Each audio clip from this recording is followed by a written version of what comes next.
Hello दोस्तों, welcome back to my channel. आज मैं आपको 16 साल के शिबली सादिक हरिदोई की कहानी डिस्कस करने वाला हूं, जो कि काफ़ी ज़्यादा गरीब और गरीब के साथ साथ काफ़ी ज़्यादा ईमानदार था।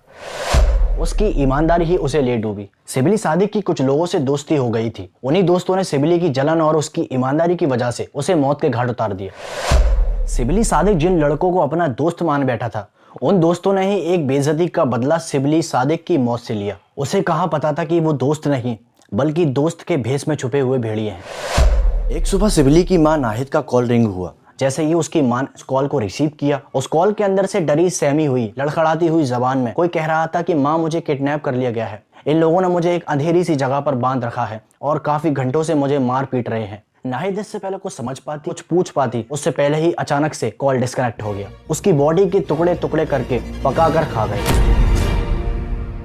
लिटरली ये केस काफी ज्यादा दिल को दहला देने वाला है। ये केस बिल्कुल भी अच्छा नहीं है। अभी तक किसी को भी इस केस के अंदर न्याय नहीं मिला है। मेरे साथ इस केस में बने रहें और जानिए आगे की पूरी कहानी डिटेल के साथ।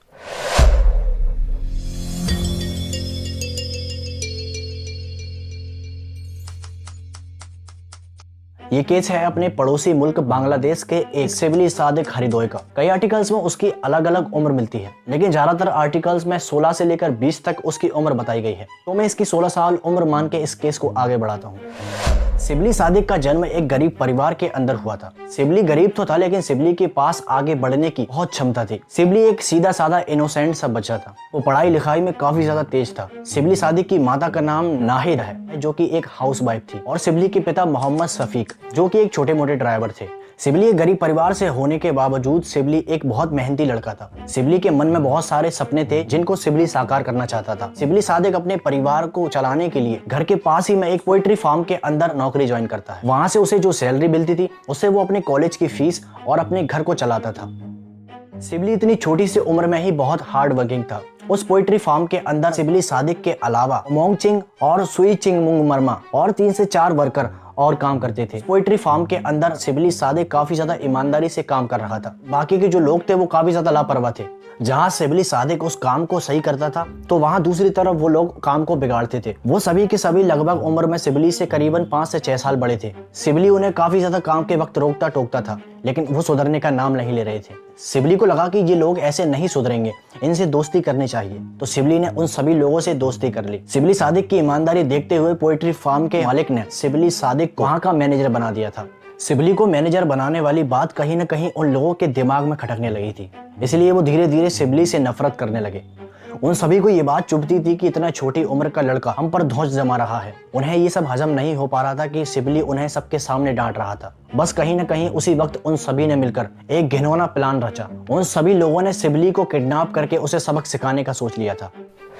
शिबली के माँ बाप को पता था कि शिबली अपने काम से सीधा घर वापस आ जाता है, लेकिन 28 अगस्त 2023 के दिन जब शिबली सादिक काम से फ्री होके पोएट्री फार्म से अपने घर की ओर जा रहा था, तो रास्ते में ही उन सभी दोस्तों ने मिलकर शिबली सादिक को वहां से अगवा कर लिया। जब शाम होने के बाद शिबली सादिक घर पर वापस नहीं लौट कर आया, तो पहले तो माँ बाप सोच रहे थे कि शिबली किसी न किसी काम में फंस गया होगा, लेकिन जब रात बढ़ती गई और शिबली सादिक का कोई पता नहीं चला, तो पूरा परिवार शिबली के लिए काफी ज्यादा परेशान हो गया था। शिबली की माँ और पिता शिबली के बारे में जगह जगह पूछते फिर रहे थे, और इसी में सुबह हो गई।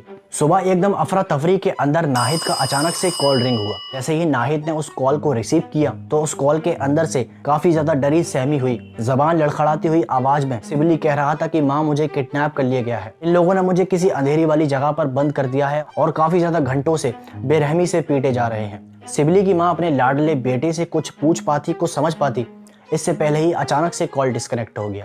कॉल कट होने के बाद नाहिद ने उसी नंबर पर काफी ज्यादा कॉल किए, लेकिन वहां से कोई रिस्पॉन्स नहीं मिल रहा था। लिटरली आप समझ सकते हो उस माँ पर क्या बीत रही होगी। आखिर वो एक माँ थी। उस खबर ने पूरे घर के अंदर अफरा तफरी मचा दी। सभी लोग शिबली सादिक को ढूंढने में लग गए।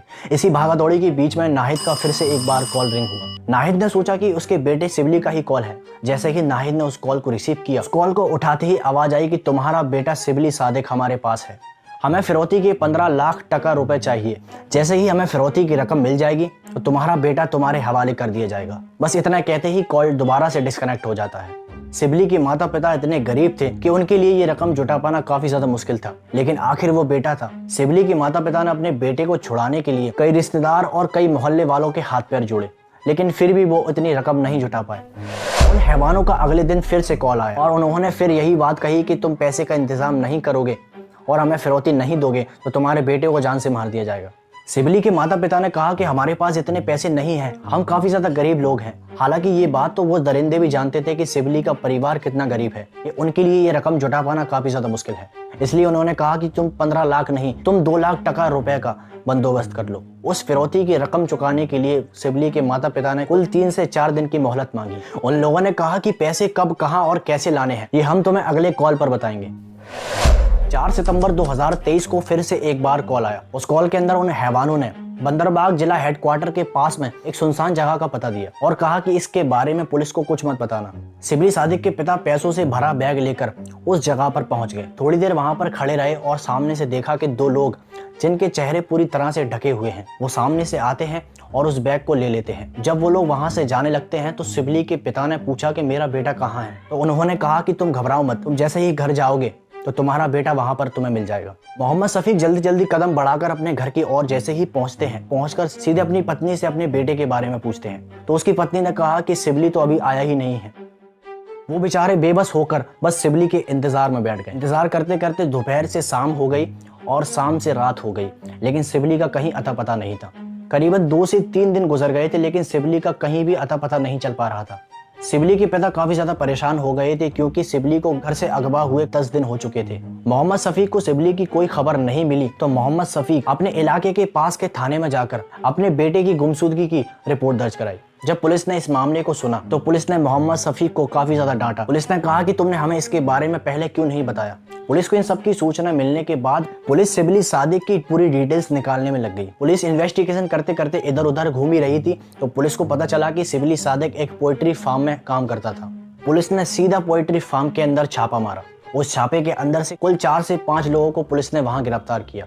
इनमें से ओमोंग चिंग मारमा और सुई चिंगमुंग मारमा और इसके अलावा 4 से 5 लोग और पुलिस ने गिरफ्तार किए। इन सबको थाने ले जाया गया और काफी ज्यादा टॉर्चर करने के बाद धीरे धीरे एक एक करके इन सभी ने अपने अपराध को कबूल लिया था। जब पुलिस ने पूछा कि सिबली सादिक की लाश कहाँ है तो उन्होंने कहा कि फैक्ट्री के पास में एक पहाड़ी के ऊपर उन्होंने उसकी लाश फेंक दी थी और एक ने तो कहा कि हमने उसकी बॉडी को काट कर उसके मांस को पकाकर भी खा लिया। 11 सितंबर के दिन पुलिस उस पहाड़ी पर पहुंची तो वहां पर उन्होंने एक खतरनाक मंजर देखा। वहां पर सिर्फ हड्डियां ही पड़ी हुई थी। उस मंजर को देखकर सिबली के माता पिता काफी ज्यादा फूट फूट कर रोने लगे। उन्हें वहां पर संभालना मुश्किल हो गया था। पुलिस ने उन सभी हैवानों को अपनी कस्टडी में ले लिया था। इस खबर ने पूरे बांग्लादेश के अंदर हड़कंप मचा दिया था। वहां के सभी लोग गुस्से से भरे हुए थे। जैसे ही पुलिस उन अपराधियों को लेकर वहां से गुजर रही थी तो पूरी की पूरी भीड़ ओमोंग चिंग मारमा पर टूट पड़ी। उस पूरी भीड़ ने मिलकर उसे इतना पीटा कि उसकी वहीं पर दम निकल गई।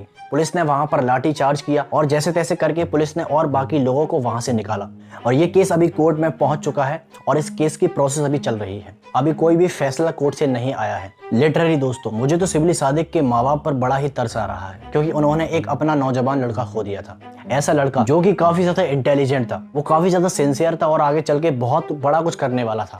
आज का केस बस यहीं तक था। आई होप आपको ये केस समझ में आ गया होगा। अगर आपको ऐसे केसेस सुनने में इंटरेस्ट है तो आप इस चैनल को जरूर से सब्सक्राइब करके जाएं और बेल आइकन को प्रेस करना ना भूलें ताकि हमारी आने वाले वीडियो का नोटिफिकेशन आप तक सबसे पहले पहुंच जाए। इस वीडियो को ज्यादा से ज्यादा अपने दोस्तों और रिलेटिव्स में शेयर करें ताकि ये लोग भी इस केस के बारे में जान सकें। इन्हीं अपडेटों से जुड़े रहने के लिए मुझे इंस्टाग्राम पर फॉलो करें। तो तब तक के लिए स्टे सेफ, स्टे अलर्ट। जय हिंद।